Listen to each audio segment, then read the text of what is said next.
Okay, so I think people have had the opportunity to join now, so we can start. So welcome, everyone. So last week we talked about Buddha's life story, and as I said last time, Buddha's life story is not just a historic account of his life, because that would really just be of limited use.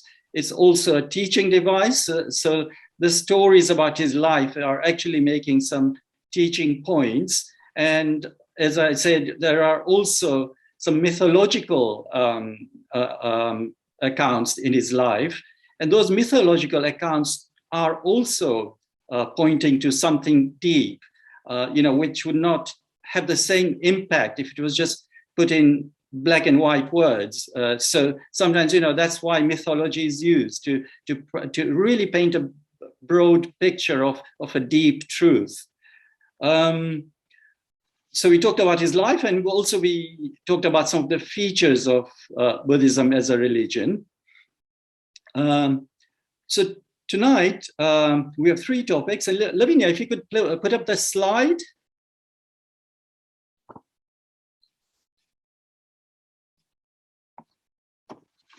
Right, so the topics that we'll be discussing today are the 3 signs of being, 5 skandhas, and 3 fires.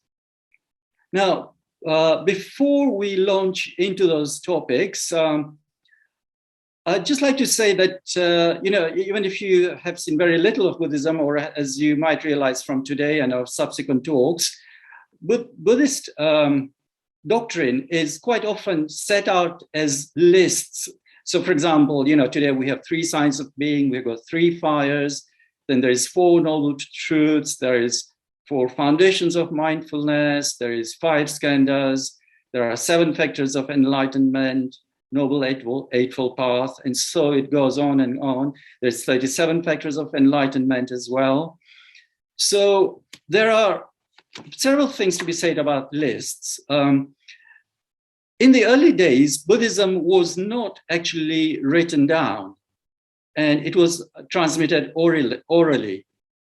It was put in a written form several centuries after Buddha.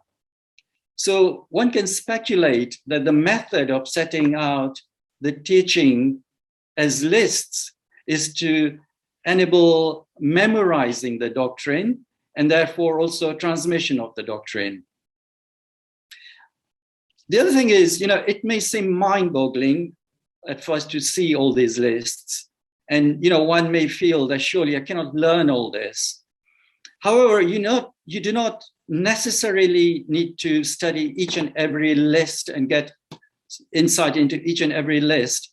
All of these lists are really pointing to the same truth. And the truth that they're pointing to is perhaps described one way, with certain lists, or in another way with certain other lists. But by getting insight into one teaching, it will open up insight into another teaching. So they reinforce and build on each other.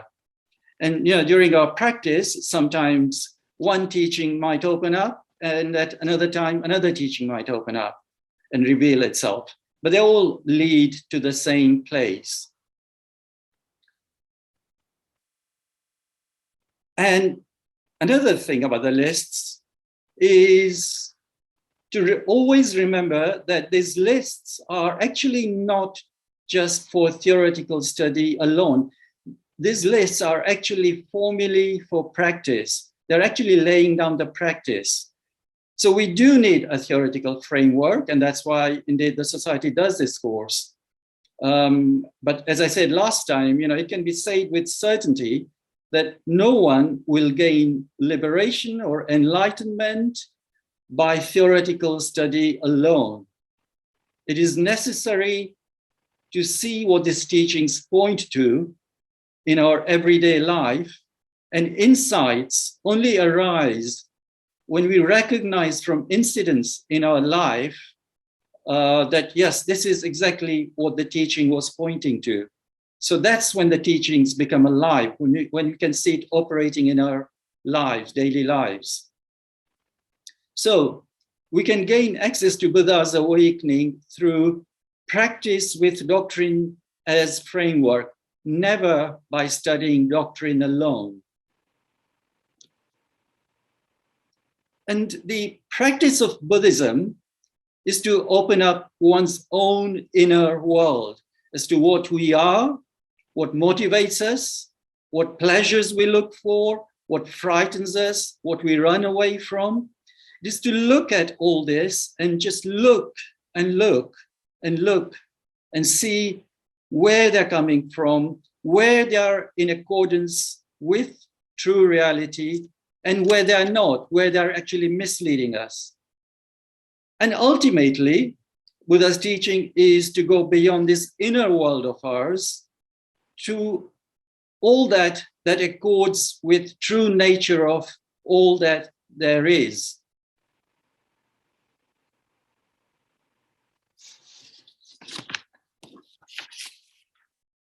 Okay, so we can start with the first topic. Let me know if I can have the slide of the three signs. Yeah. So the three signs of being are there on the screen. The three signs are that of impermanency, which is anicca, that of suffering, which is called dukkha, and without self-identity, which is anatta. So these are three characteristics that every phenomena possesses. So what I mean by phenomena is everything that we see, everything we think, basically all that is our reality, our own mundane everyday reality has these three marks. There's mark of impermanence, there is a mark of suffering, and there is a mark of not being with a self-identity. Sometimes it's called as no soul. And I'll give an example to exactly point to what this is. So, when we look at the world, we see distinct entities. We feel we can grasp things, and we can get hold of and retain them. So we feel things are graspable. And when I say things, it's not just physical objects. It's also our mental world, our ideas, our judgments, our views. How we grasp onto judgments and ideas, just like we would grasp onto an object. So when we look at the world, we see distinct entities that we can grasp at. And we would quite like to keep hold of things that we enjoy and find pleasurable, or in case of mental world, what accords with our view of the world. And we get angry with someone else's view of the world, for example. So we are grasping at something there. So in other words, whether it's object or mental ideas, it is that we are seeing some sort of permanency in things, and we feel we can gain pleasure from those things. And those things seem to have a distinct identifiable characteristics that we can grasp at. So for example, you're looking at me through a laptop, and we call it a laptop or a computer or a tablet or whatever it is. And it seems like a distinct identifiable thing, and it seems to have an identity as such. So that's how we see the world. We see the world as made of permanent entities, or entities at least that have some sort of permanency, which could be grasped at.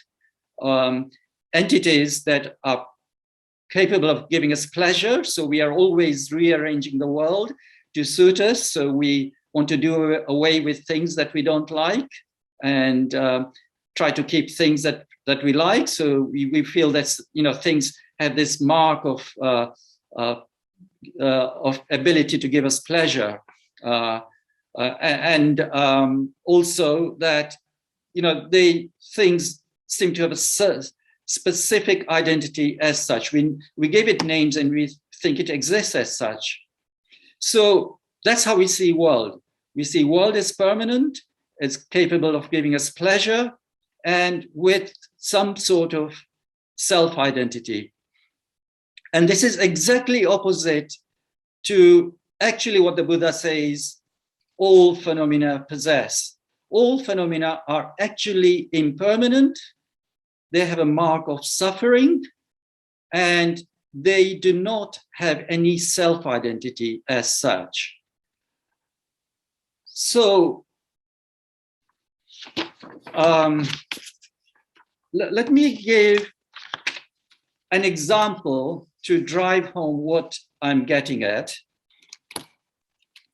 Say we have an antique table at home that is a family heirloom, and our grandparents may have owned it and enjoyed possessing it, and it's been passed down generation to our father and to us, and we fully expect to pass that table onto our future generations. So it's a family heirloom that seems to have an air of permanency about it. And being an heirloom, an antique, when the table is out in the dining room, say, and the sun shines out of the window on it, and it reflects the beautifully polished surface, it seems to give us pleasure. And we call it a table, and it seems to have an identity as a table. What else could it be? So that's how we see the table, as permanent, capable of giving us pleasure, and having an identity as a table. But if we consider that through science, for example, we know that the table is ultimately made from molecules, atoms, etc. And the particles are in constant motion and changing from moment to moment.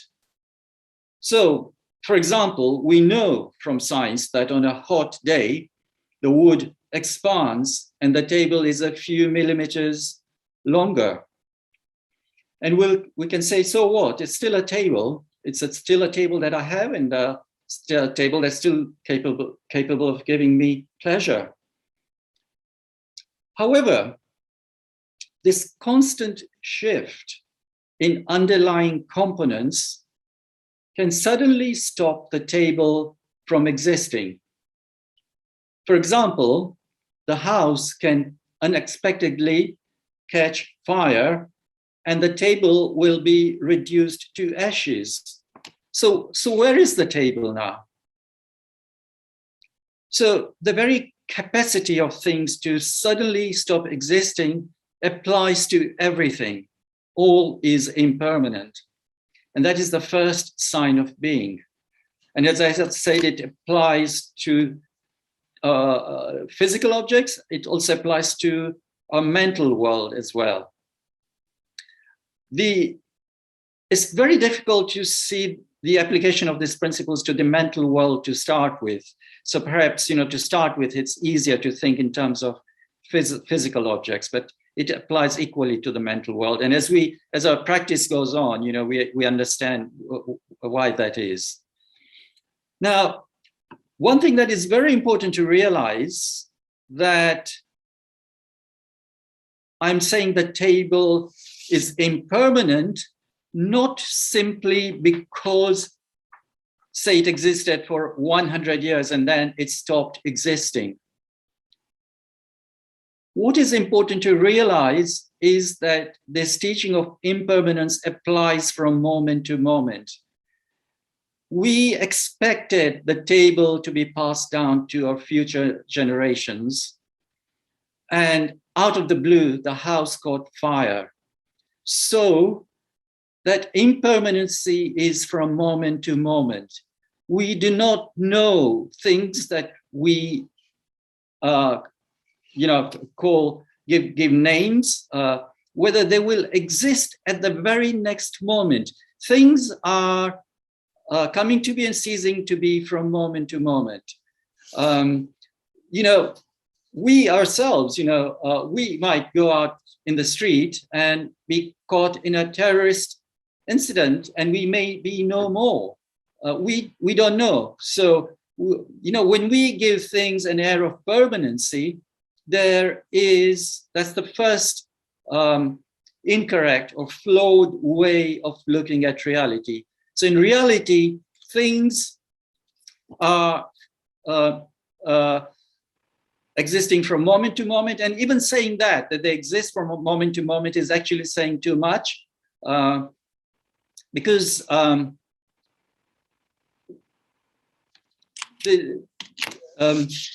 the same time as there's a table, there is actually a no table, because it's capable of not existing at that same time. So when we call it a table, we're looking at only one side of reality. We're forgetting the other side, which is that it's a no table as well, because it's got this quality that it can be a table or it cannot be a table. It straddles both. So things straddle between existence and non-existence. We cannot say that something exists. We cannot say that it does not exist. And when we give things an air of permanency, that's a flawed seeing. And actually, intellectually, we cannot see this reality, because our minds can only take one side of the picture. It cannot deal with this reality. Our conceptual minds are not capable of dealing with this reality. And that's why, to realize, what the true reality is, it has to be something that has to be experienced, because that experience will go beyond words. So this is something beyond words. So that's the first sign of being. The second sign is that because things have this capability of not existing from moment to moment, if we grasp at them, then we do have a problem. And therefore, all the phenomena have a mark of suffering, because they have a mark of passing away. So in true reality, all phenomena are suffering. Now, here we have got to be careful, because this is not to say that we should not enjoy having the table. So there is nothing wrong with admiring the beautiful wood and the sun reflecting off the polish, the sun being reflected on the table. The problem is, if we try to grasp these things and make these things such that without their existence we are miserable, then we do have a problem, because all is impermanent. So all things are suffering, but we can still enjoy them while they are there and let go when time has come for their transformation. So a question that often gets asked is, if all is impermanent and there is to be no attachment, does it mean that I cannot have any relationships? It's not so at all. We can definitely have relationships as human beings. That is, something that is part and parcel of us. So the way in which the relationships should be looked at is, it is, if I can put it this way, it is like something valued that has come across our way, and we've been conjoined with that particular relationship or that particular object. And while it is with us, we can acknowledge it with grateful and enjoy it with gratefulness. But that is not to forget its other side, which is that it will soon pass away. It will soon change. It will soon change into something else. So do not think that just because things are impermanent, that things have a mark of suffering, that we cannot enjoy them. And in fact, through Buddhist practice, we gain vitality, enjoyment in life because we value these things. They are like guests coming to visit us, and we look after them when they are at our home, and when it is time to say goodbye to the guests, we say goodbye. And the third sign of being is that of not anything, having no self-identity, or sometimes, as it is put, having no I as in self, no self, called anatta. So it's without self-identity. So just like the table can stop existing at any moment, it has the characteristic of being a no table at the same time as it is a table. So if you were to call it a table and give it an self-identity as a table, then we're missing out on something. We're getting a flawed picture of what is in front of us. So because existence and non-existence of a particular object is there straddling side by side with each other, we cannot give it a definite identity as such. So we call the table a table, but that's just use of conventional language. And that is very useful, to have that language, to be able to talk to each other about these things, that's very useful. But that does not mean to say that we misunderstand just by giving it a name as to what it really is. It is something that is impermanent. And just to emphasize again, I've generally talked this in terms of object, the table, but when we examine the nature of mental phenomena, we discover that it too is impermanent, it too has a mark of suffering, and it too is without self-identity.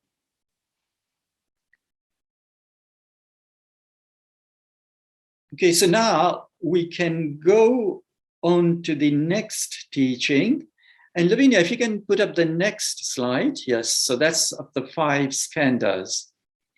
So we talked about these 3 marks that all phenomena possess, but a special analysis is made of human beings, that is of you and I. So Buddha analyzed beings into 5 groups of ever-changing psychophysical forces or energies, and they're sometimes called 5 aggregates in English, or 5 skandhas in Sanskrit. So what we call a being is nothing more than a combination of these 5 skandhas, and it's always ever-changing, from moment to moment, always in flux, so always changing.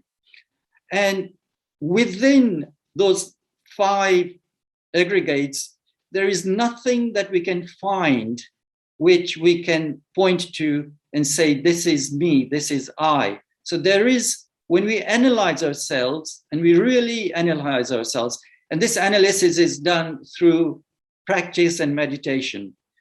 That's how we analyze. So when we meditate and we look at who am I, and we look at that question, and we look at what we really consist of, are these 5 skandhas. Nowhere can we find a place that is where I can say, this is I, this is myself. And in fact, in neurology, they have looked for some place within our brains where there might be something called I that might be acting as a sort of a commander of everything. And the neurologists have not been able to find anything that says that there is something there which we can call I. So the 5 aggregates are those on the screen, and we consist of these 5 aggregates. There is the form or the body, which is a physical form. which is called rupa in Sanskrit, which is quite easy to understand. It's just a physical form that we have. Feelings, and there's a special meaning to feelings, which I will explain in a minute. Perception, volitional impulses, and consciousness are the other four factors. So the first one is our physical body. The next four are actually mental factors, and I'll go through them. So as I said, the physical factor is quite easy to understand. You know, that's what we're physically made of. The second aggregate, is that of feeling or sensation. And this is the feeling that arises on contact with a sense object. And it is an immediate feeling of pleasant, unpleasant, or neutral that arises on a sense impact. So when we see something, or we hear something, or we touch something, or we taste something, or we smell something, there is an immediate sensation of either pleasant, unpleasant, or neutral.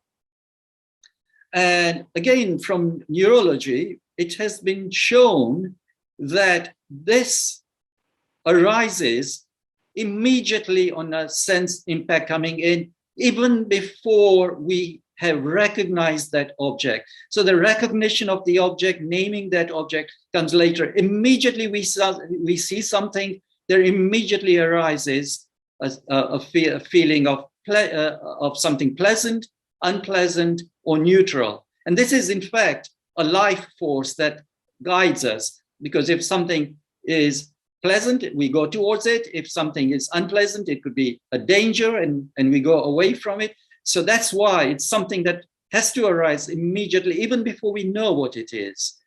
And just one clarification, when I call it feeling, it's not feeling as in the sense of emotions. This is just simply feeling in the sense of an arising of a feeling of pleasant, unpleasant, or a neutral feeling immediately on a sense impact arising. Emotions, which sometimes we call emotions feelings, that is something else, and that is in fact part of the fourth factor, the samskaras, in fact. So here, feeling is just the bare impact on a consciousness arising.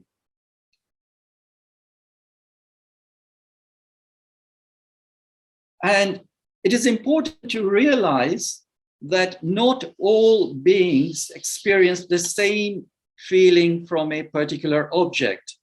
So, you know, if we go into a room with, say, a little child, and that room has a friend that we haven't met, and there are also some toys in that room, the child will only see the toys, and in the child's world, that world is just made up of toys. That's all it'll see. It's not interested in the adult. Whereas we, so, you know, the toy will give a pleasant feeling to the child. Whereas we, wanting to see our friend, may not even notice the toy. And if we do notice it, it might have a neutral feeling arising out of us. Whereas all our senses are sort of directed towards seeing that person. If it's someone we like, then we immediately get a pleasant feeling. So the same scene, so to speak, in a room with a friend, with some toys, and our world is quite different from that child's world. So that's how we are all living in a different world. We are actually all living in a world of our own making. You know, we all think that we live in an objective world out there, that, you know, we're all listening to this talk on our computer or laptops. So we think we're all living the same world. But, you know, all our worlds are actually different. You know, someone may be listening with interest, someone might be getting hungry, someone might be getting bored, and their worlds are slightly different. So it's subtly different for each of us, and that the world we live out of is that world that's inside us. So not everyone experiences the same feeling from a particular object. What you experience is what we experience from the world that we have created for ourselves, actually. And also, the feeling that we get from a particular object can change over time. So, for example, when a child is offered coffee and has a first sip of coffee, it finds it unpleasant. It doesn't like the bitter taste.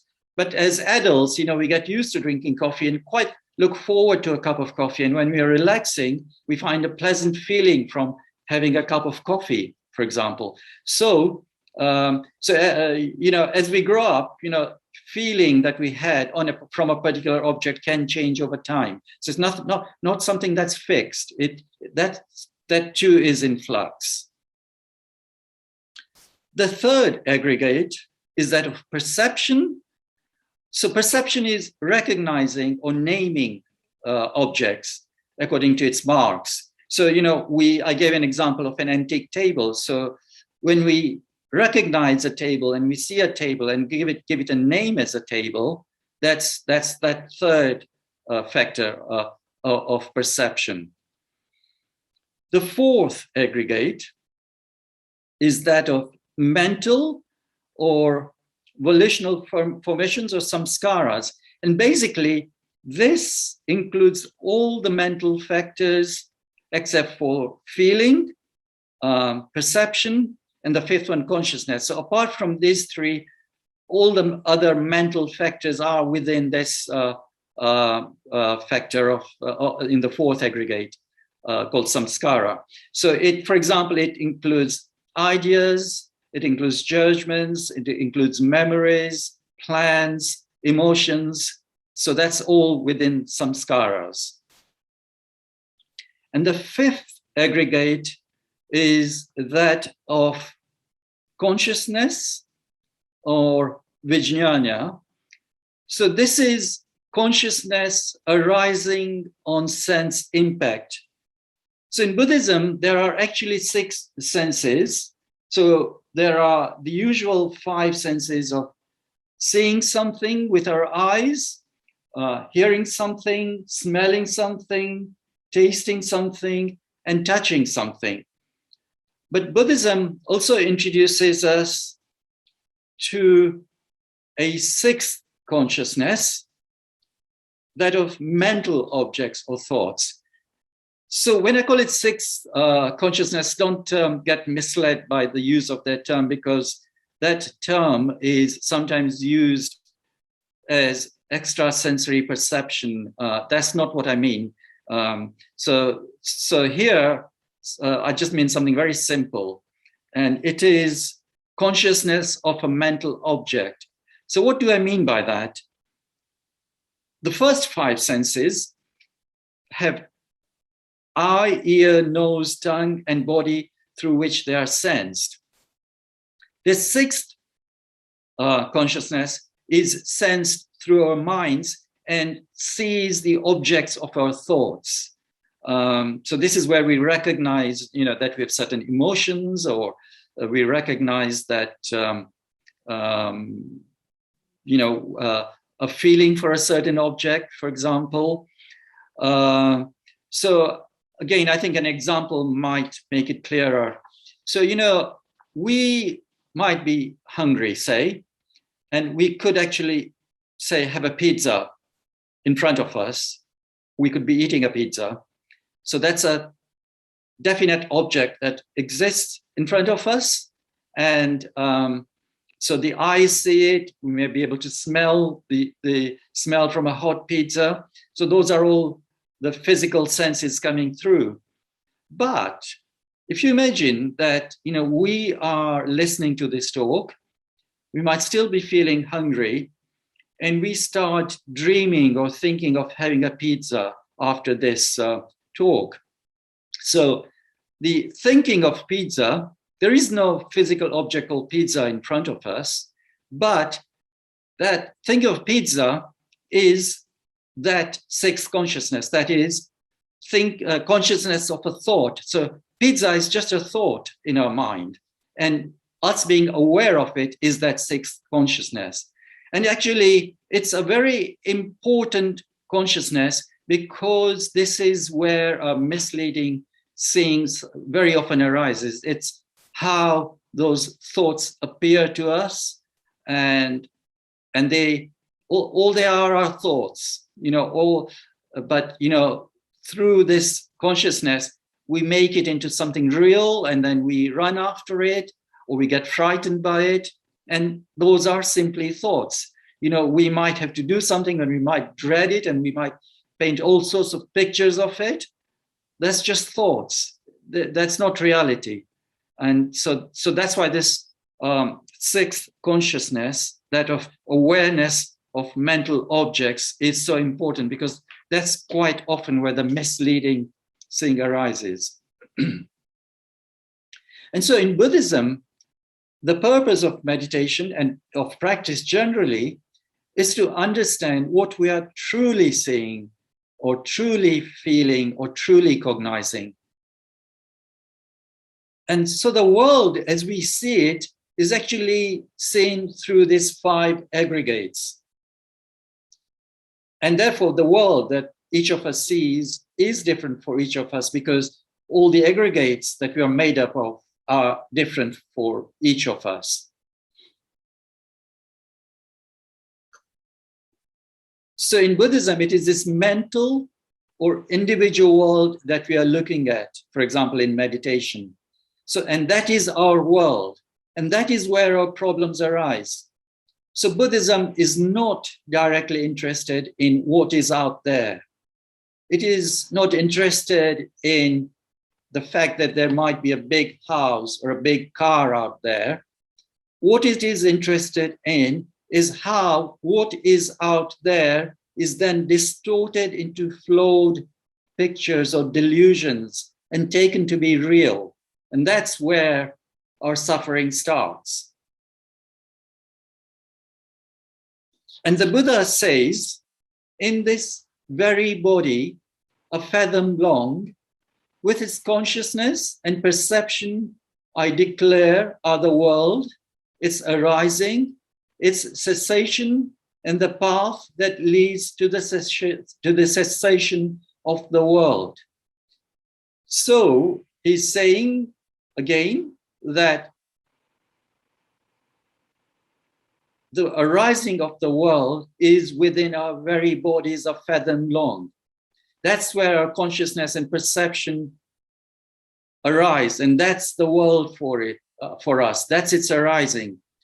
And also it's a cessation, the work that we will hopefully do in practice and meditation, and then the path that leads to the end of that suffering also is within our fathom-long body, because it is done through our practice with our bodies.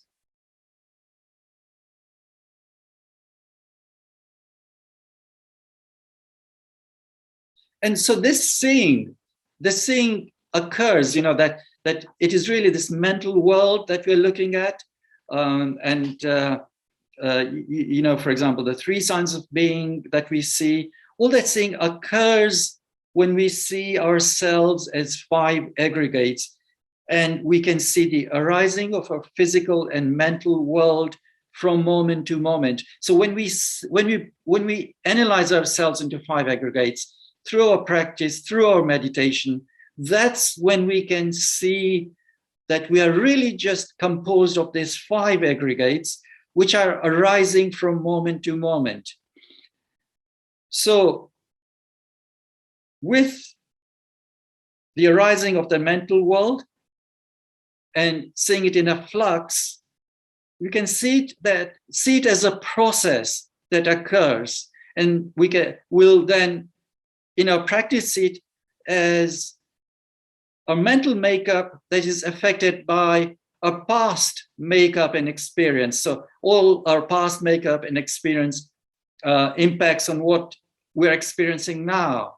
So, so that is through these 5 skandhas, which are ever changing, they're always in a flux. So it's a process that comes into being and it passes away. And seeing it thus, there is a possibility of letting go.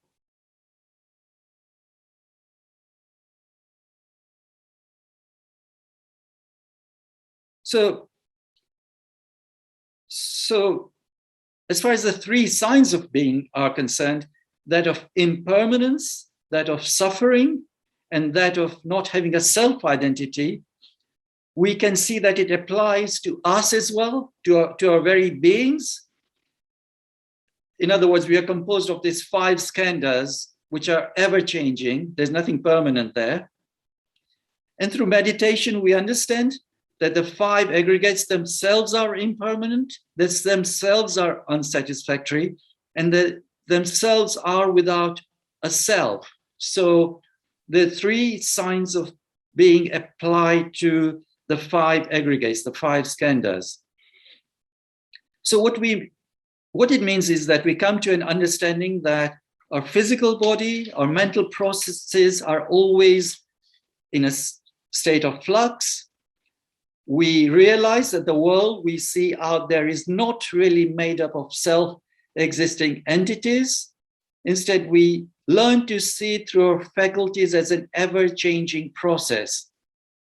And specifically, it means that there is no such thing as I or myself. That is a prime delusion. And I'll just read out something from a text that I mentioned last week, The Spectrum of Buddhism by Piyadasi.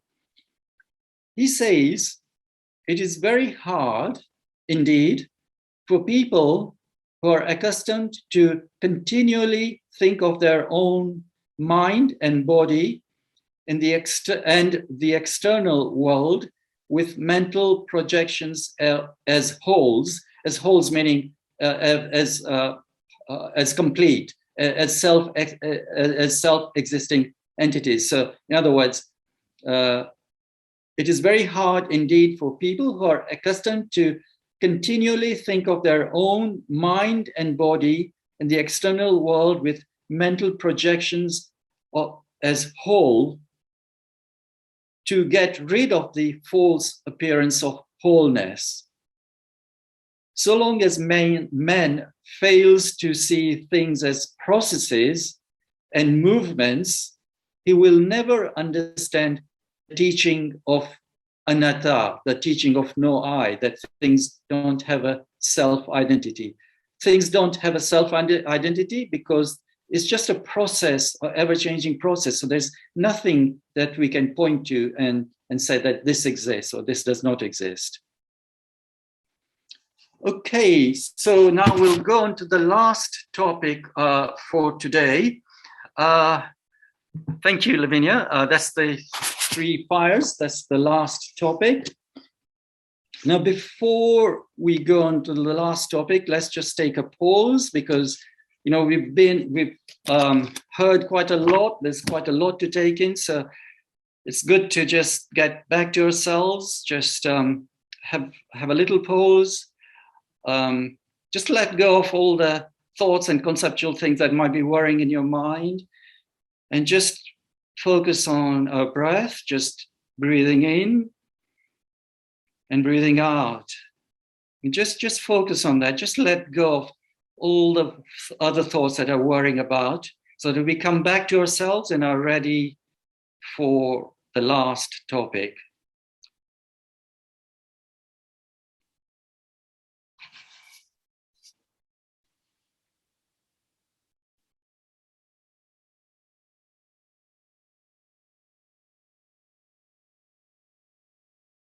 Okay, so we'll now look at 3 fires.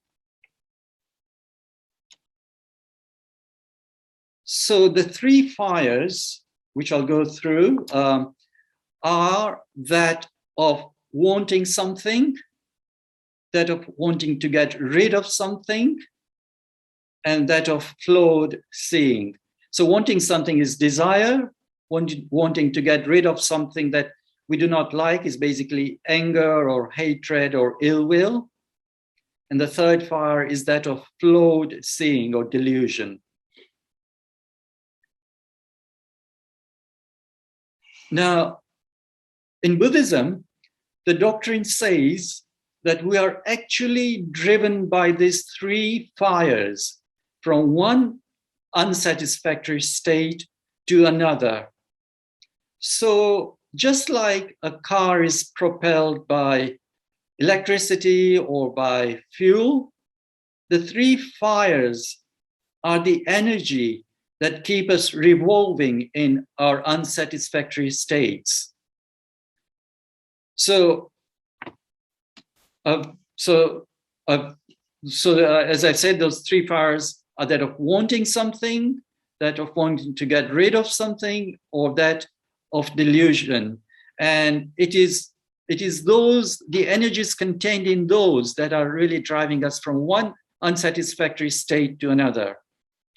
So wanting something, desiring something is a fire. And we know it's a fire because it has a certain energy. When you really want something, we really get this motivation to go out and get it, or are disturbed if you can't get it. So there's that energy there. And the second fire, when something disagrees with us, something we do not like, there is the opposite fire of wanting to get rid of it. We do not want anything to do with it.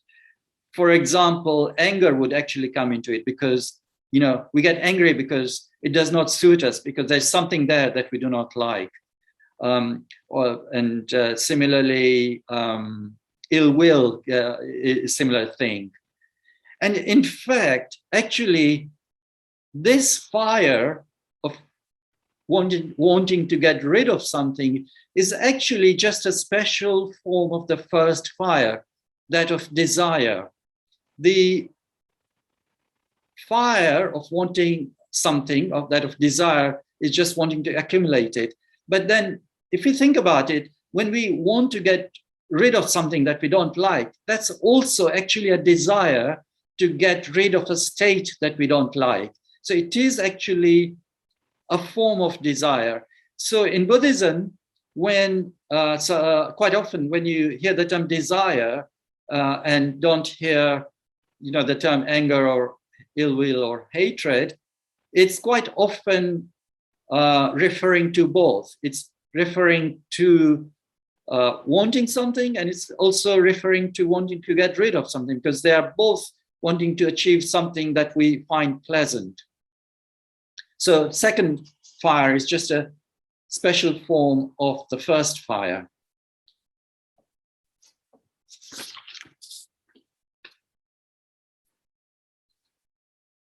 So Buddhist practice, and particularly meditation, is an opportunity to look at these fires and to look at, for example, desire.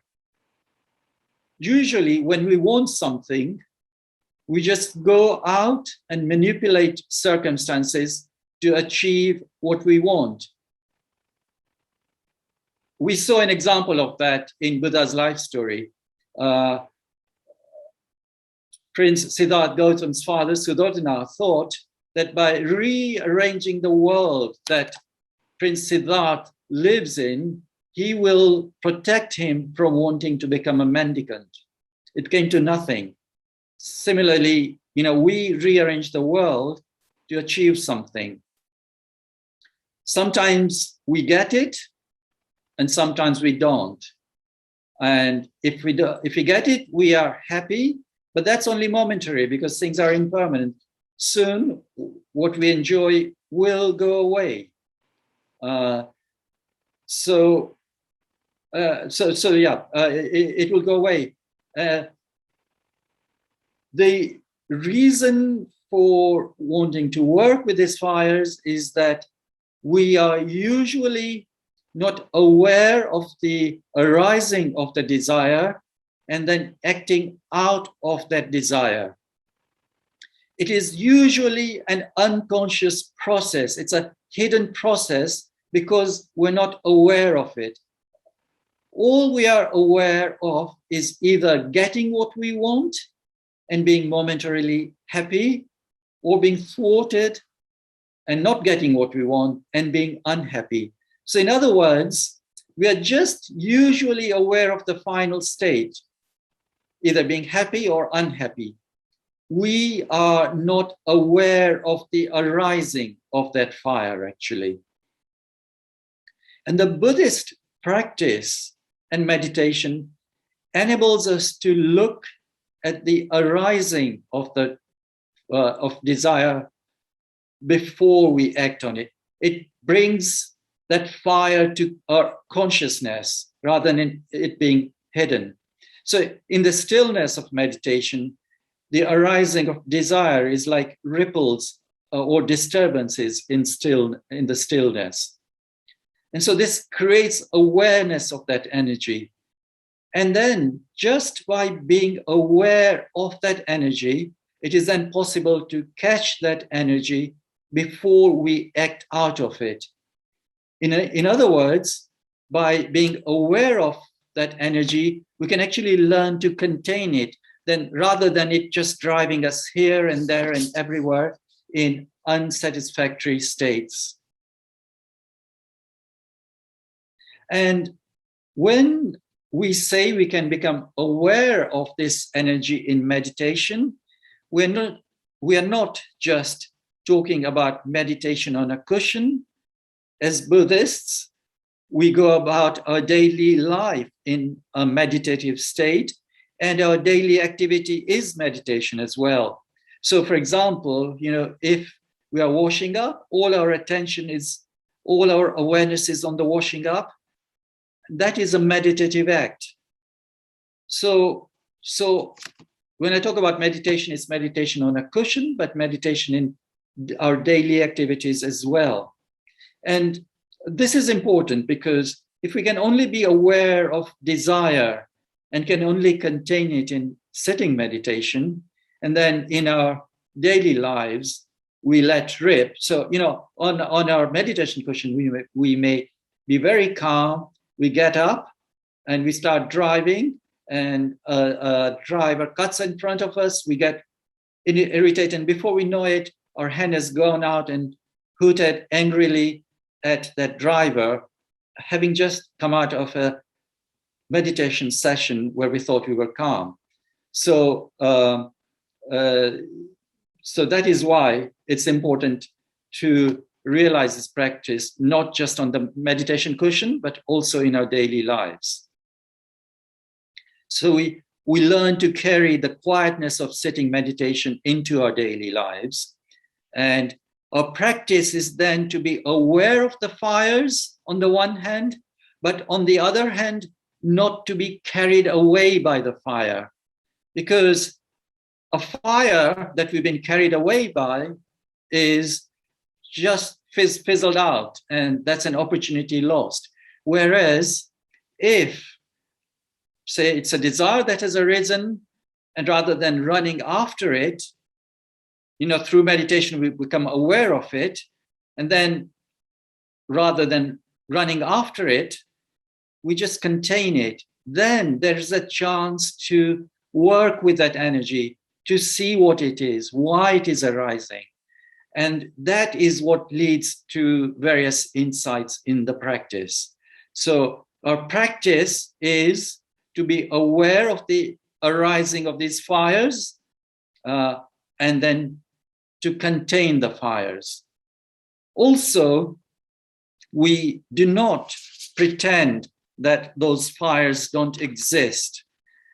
For example, we might say to ourselves that, we are Buddhists, we must not get angry, and we refuse to see the anger boiling over in us. And we say, no, that's not me. That's I'm Buddhist. There is no energy called anger in me. Yet something is bubbling inside, and we pay no heed to that. And it just keeps on gathering there and gathering there and gathering there without being looked at. And one day it will burst out.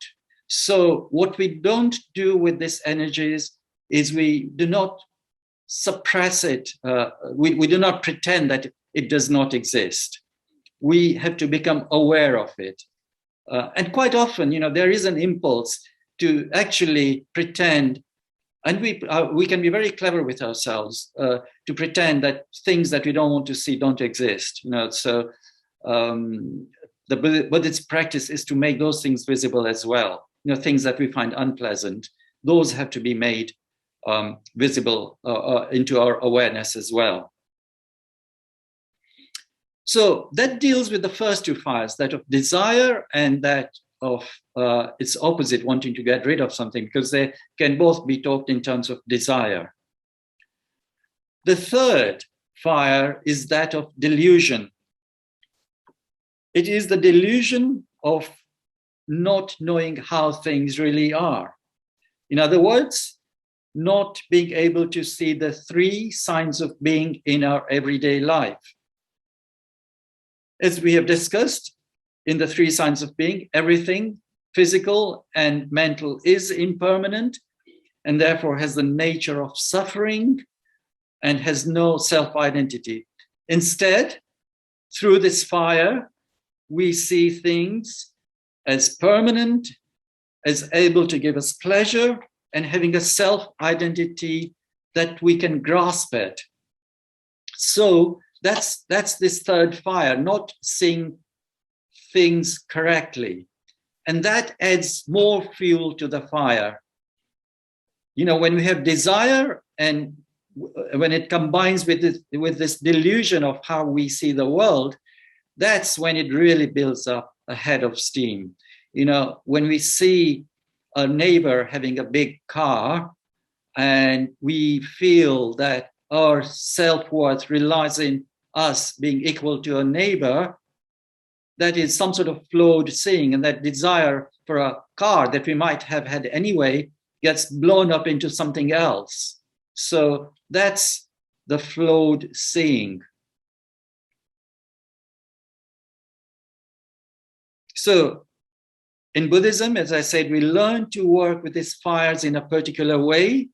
We first bring the fires to awareness through practice and meditation in our daily lives and on the cushion.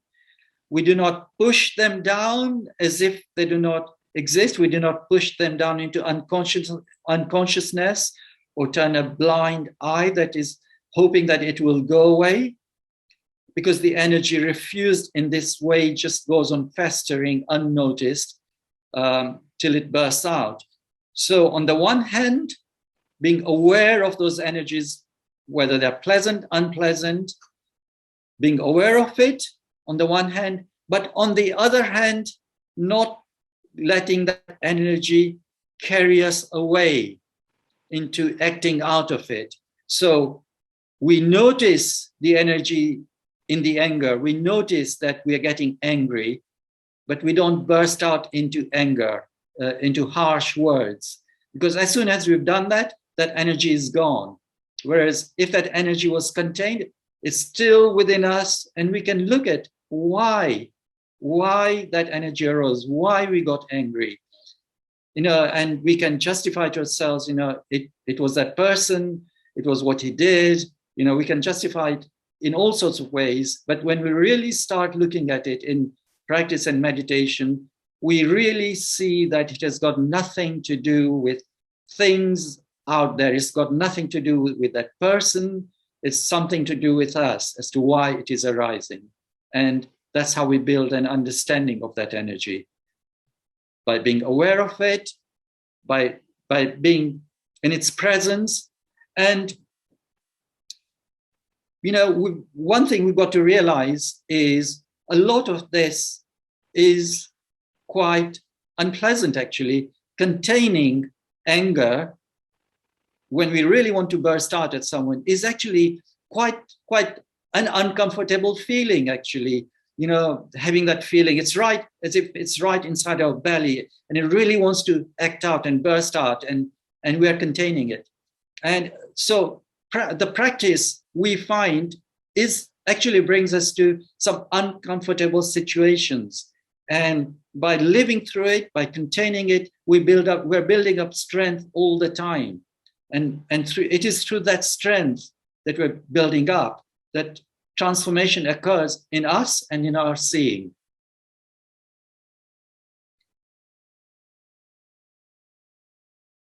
Okay, so I think it's 1 hour. So that brings us to the end of this talk. And as usual, if people have any questions or comments, they are welcome to ask them. You can do it either by unmuting yourself, or you can put a question on chat, either to everyone or to Lavinia in particular, and she will read out the questions to me, and I will try and answer them. So does anyone have any questions or comments or anything? Yes, we do have some questions in the chat already. Lavinia, you are, sorry, not very loud. Yeah, okay. Can you hear me? Yes, I can hear you now. Okay, sorry. All right, so as I was saying, we already have some questions in the chat, so maybe we can start from those. Yeah. So the first question reads, can we say that we perceive permanence, but in reality it is impermanent? When we wash our hands, cells go down the drain. It would seem that we perceive the same person, but in actuality, we are changed, impermanent. So, is this an example of moment to moment, kind of an impermanence, writ large and writ small? Yes, I would say yes. So yes, we ourselves are changing from moment to moment, and so that was the teaching of the 5 skandhas, where we are what we are is not just our physical bodies, and our physical bodies are changing as well from moment to moment. But we are also made up of our ideas, judgments. Things that interest us, things that don't interest us. And those are actually moment to moment. Our thoughts are changing moment to moment. So we are always changing, because we are not just, as I say, a physical body, we are also ourselves the mental factors as well. And that's always in a flux, that's always changing. So within that, there is nothing that is permanent. And there is no overall commander called I that is orchestrating the whole show. Within the 5 skandhas, we cannot find it. The neurologists haven't been able to find within our brains anything that acts as a command center. So there is nothing that is permanent there that we can point to and say that this is I. It is always ever changing. And it is very difficult to understand this. Especially, in every living moment. But it is an understanding that can come about. And also, if we also think about, what we liked as a child, or our views when we were, say, radical students, versus what we might become as parents, of teenagers, for example, our views would be maybe completely different. Those have changed. So, that shows that we are changing over time, and we are changing all the time, in fact, from moment to moment. So there is no I, no self that is permanent. Okay. Anyway, thank you, Lavinia. Thank you so much. So the next question is actually really linked. And it's asking, is anything permanent? Is anything permanent? No, the answer is no. There is nowhere. So I'm now talking about true reality, the reality as it really is. There is nothing permanent. In our conventional world, the samsara that we live in, we see things as permanent, but that is not what true reality is. When we see things as permanent, it does help us in a certain way, because then we can put names on things, we can put concepts on things, and it is through manipulation of names, ideas, concepts that we have science. Science manipulates ideas, and so that's where science has been successful. So it is useful, but it is useful in a conventional way. It is not actually true reality. It is, if I can put it this way, when we see things, they come in through our senses, then our brains process them, and we might name them, and then ideas might form. But while all that is happening, the moment that we saw or perceived, that has actually moved on. So what our brains are processing is no longer there. And that's the conventional reality we're seeing. Whereas the true reality is that thing that is changing moment to moment, which our brains can't reach at, because they are too slow. Whereas it's an ever-flowing reality, and it is being part of that ever-flowing reality, moment-to-moment reality, that is the true reality. And within that reality, there is nothing that is permanent. Thank you, Lavinia. Thank you so much. Here we have actually a comment related to this topic, which says, can you hear me well? Yes, yes. Yeah. Okay. I love the analogy to having guests, taking care of and appreciating them while they are visiting, knowing it is not a permanent visit. Yeah. So is that, sorry, can you read it out again? Because I'm not sure whether there's a question about it or just No, it was just a comment. I'll read it again. I love the analogy to having guests, taking care of and appreciating them while they are visiting, knowing it is not a permanent visit. Okay, that's good. I'm glad that it has helped. Yeah, and in fact, being grateful for everything that we handle, that we touch, inwardly bowing to the food before we eat it is the same thing. It's like something that's come within our sphere. When you're grateful for it, and it's soon going to transform into something else. So that sense of gratitude that we develop in Buddhism is treating things as guests that we can value. Thank you. Yeah.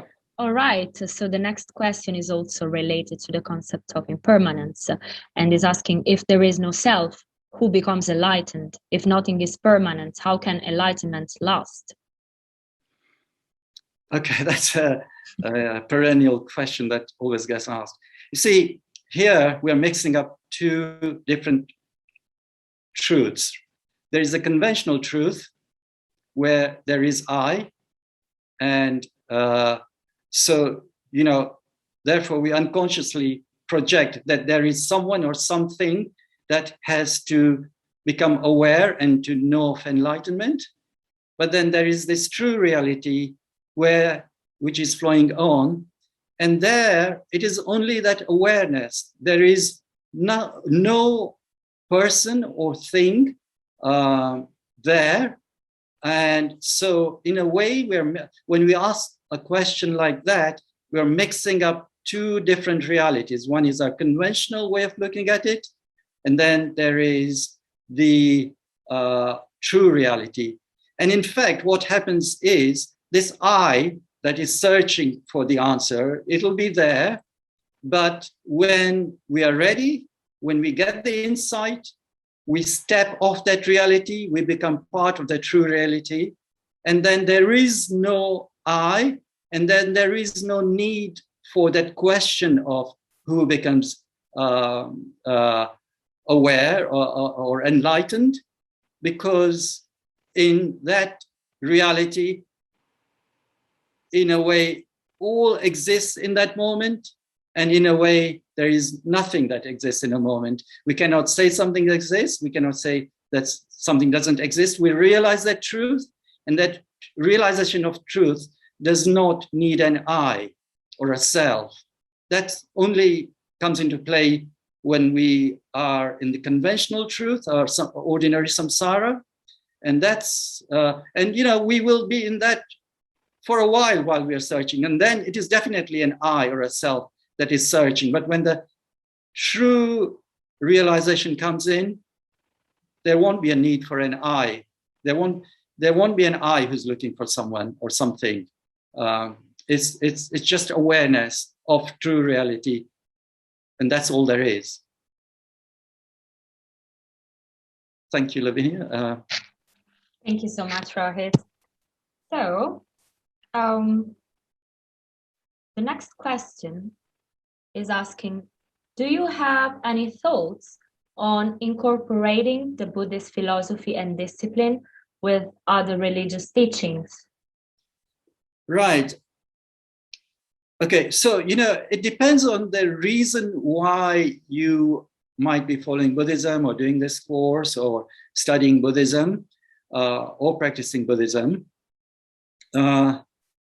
If your idea is to understand any religion, whether it be Buddhist religion, could be Christianity, could be Hinduism,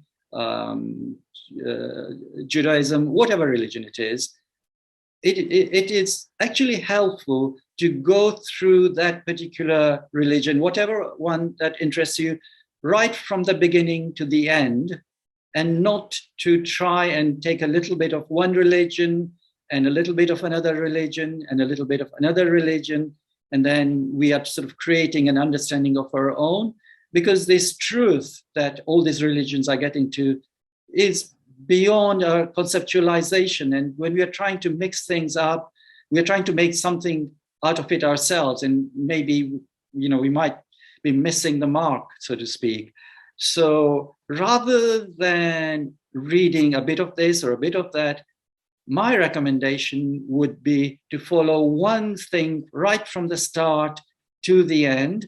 And then when that is done, the understanding of all the other religions will come in automatically, because they're all talking about the same thing.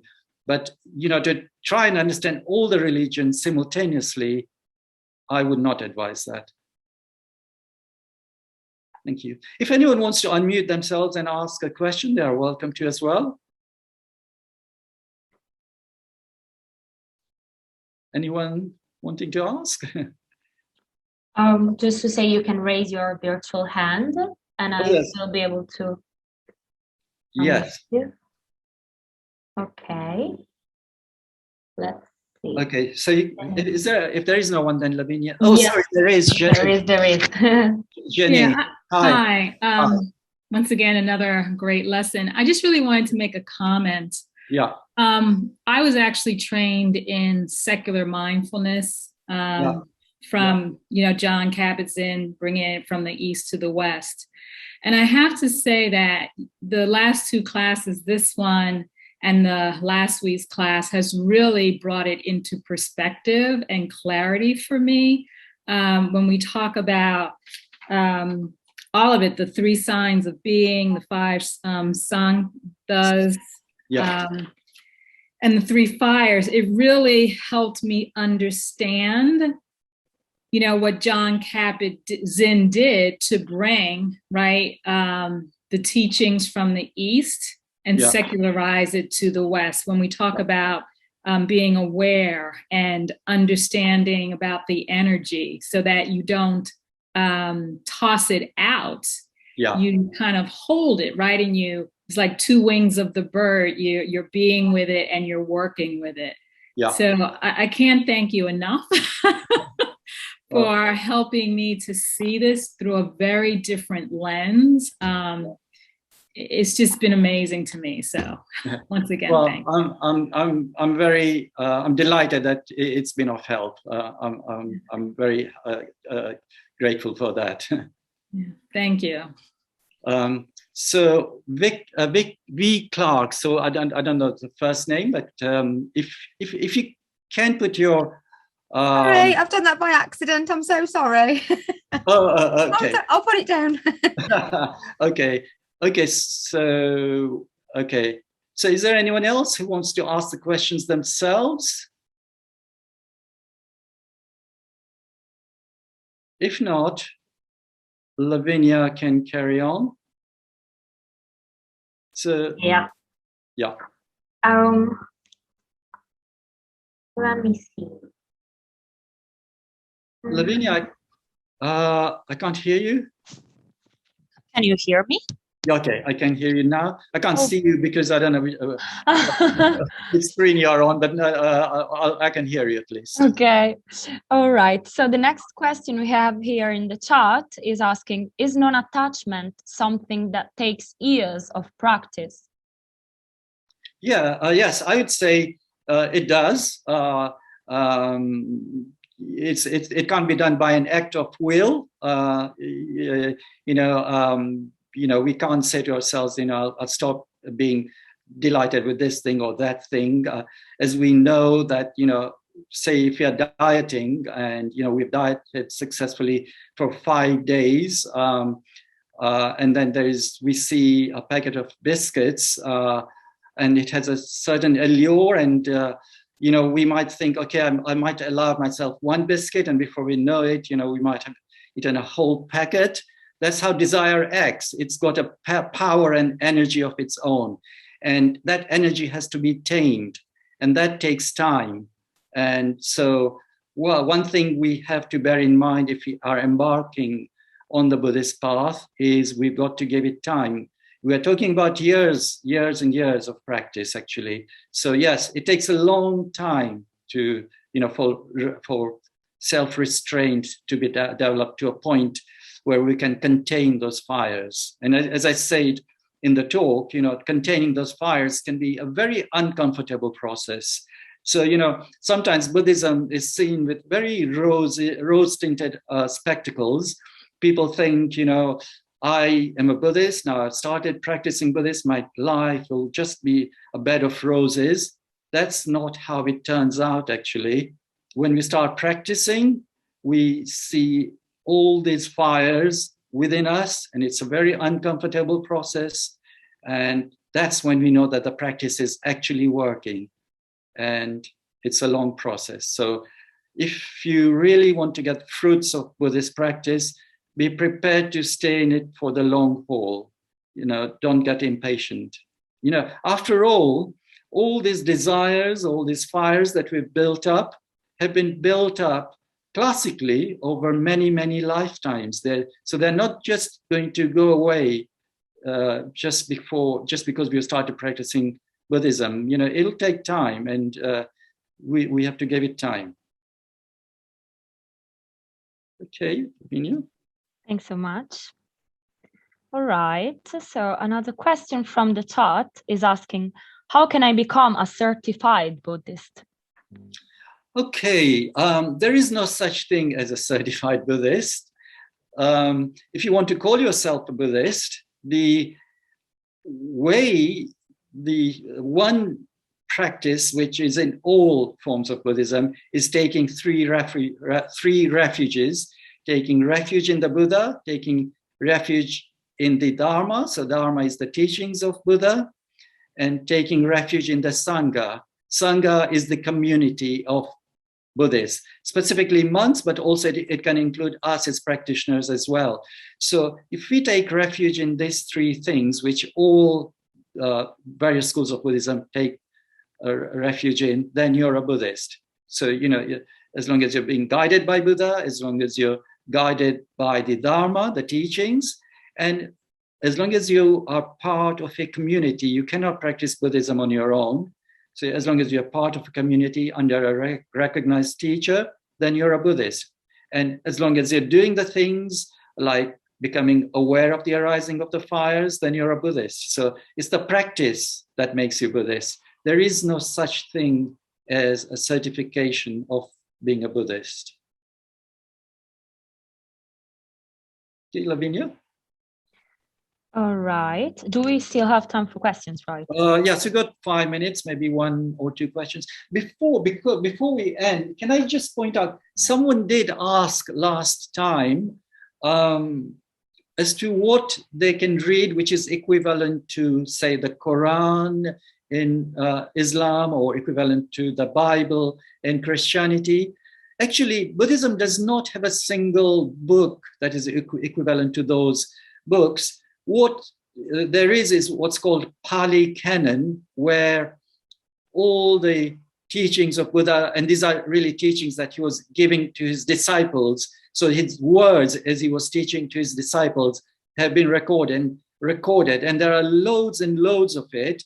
So they're part of the Pali Canon. But there is a book that a monk called Bhikkhu Bodhi has compiled, where he brings together some of these Buddha's words, because they are vast, actually. So instead of us going through all this vast literature of Buddha's words, he's brought these into one book, which is this book. It's called The Buddha's Words, and it's by Bhikkhu Bodhi. And it's on chat. Lavinia did put it on chat if you want to get hold of it. And so there you will see the actual words of Buddhas. And Bhikkhu Bodhi has collected them under certain topics. So he's talked, there's a topic called the human condition, and then he gives various of Buddha's teachings that deal with that particular topic. So it's well worth actually reading this, Buddha's own words as well, alongside, doing this course. So it's on chat, and if you don't want to lose the contents of the chat after we log off, you can actually save chat. So I hope you know how to save it. But I'll read it out if you want to note it. So it's called In the Buddha's Words, and the compiler is Bhikkhu, spelled Bhikkhhu. Bhikkhu means a monk. Bodhi, Bodhi. Okay, so if you want to read something along those lines, that's well worth reading. Okay, so Lavinia, we'll have one last question and then we'll wind up. All right. So, as a last question, we could read this one. Well, actually, two questions which are really linked. Yeah. The first one reads, was the Buddha's experience of enlightenment impermanent? And the second is asking, is nirvana impermanent then? Okay. No, so the teaching of impermanence applies to our samsaric world, to our everyday mundane world. When that understanding or insight has arisen, or when that's realized, that comes under another domain. It's not part of samsara. It's eternal. It's that. So that is the only thing that is eternal. Is nirvana. But that is not part of our everyday seeing, in fact, it can't be seen with our conventional way of seeing things. It can't be seen with our thoughts. It can be seen with our concepts. It's beyond our thoughts. It's beyond our concepts. That is permanent, and that can stay with us forever. So once liberation is gained, it is permanent. It can be permanent. Okay, so that brings us to the end of this talk, and the topic next week are the Four Noble Truths. So I'll see everyone next week. Meanwhile, have a good week, everyone, and see you next week.